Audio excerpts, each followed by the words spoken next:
Hey there, it's Ryan G. Wright with DoHardMoney.com, and today what I want to talk about is a big misconception, and this is how to get loans for investment properties. You see, a lot of people think, I want to get started in investing, and I'm just going to call my local bank. I'm going to go down to Bank of America or Chase or Wells Fargo, and they're just going to give me money to do an investment property. And the answer is, they may, but they may not. It really comes down to the property. You see, if you're going to go to a traditional bank, they're going to want a few things.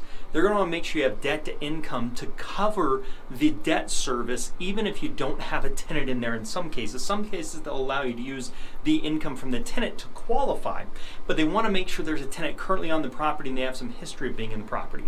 But if the property's in need of work, let's say the roof's bad, let's say that there's no carpet, let's say that there's been a plumbing leak, let's say there's issues with the property, they're not going to give you a loan that can't be used, that can't be inhabited. As a matter of fact, what they're going to do is when they send out an inspector, when they send out an appraiser, that appraiser is going to look at the property and see if there's anything that could be hazardous or be a problem, like if there's a breaker that's not working on the electrical panel, if there's wood to earth contact, if the water could slope towards the property instead of away from the property. Any of those types of things, when the appraiser's out there, he's going to make a note of that.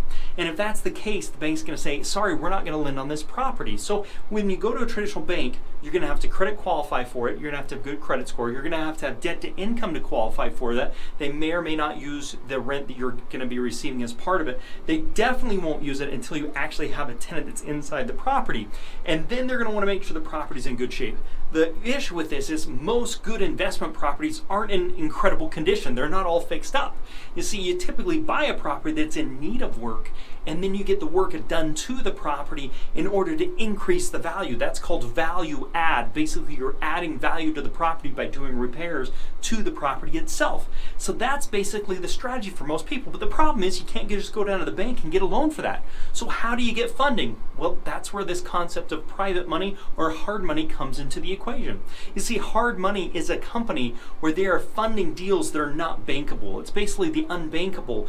And it's not because the individual has problems, although they may, it's because the property has problems. So hard money lenders are funding to people that don't have good credit, don't have a lot of money, and may not have the ability to go to a loan from the bank, and they're funding deals that banks won't lend on because the condition of the property needs work. So a hard money lender is going to lend money on the property. Lots of times they'll lend money on the rehab, or they'll require that rehab money to be in escrow, so they know the work's going to get done to the property to help value add or increase the value of the property. That's what they're doing as a hard money lender. Now, a private money lender is basically the same as a hard money lender. It's just an individual doing it rather than a company doing it. There's some pros and cons to that. Hard money lender is going to be more professional, more reliable. A private money lender, you don't know if they're going to show up or not show up. So those are some situations, but that's a topic for another day. So how are you going to finance these deals? Well, if there's a tenant in there and they're in really good condition, you can just call your local bank and get them to do it, or credit union. But if it's in need of work, and if you have issues with your credit or qualifying, you're going to have to go to a hard money or a private money lender. Another thing to think about is actually use credit card finance. So you can use credit card finance where you can get money on credit cards, do cash advances at low interest rates in an introductory period, and use that money for investing.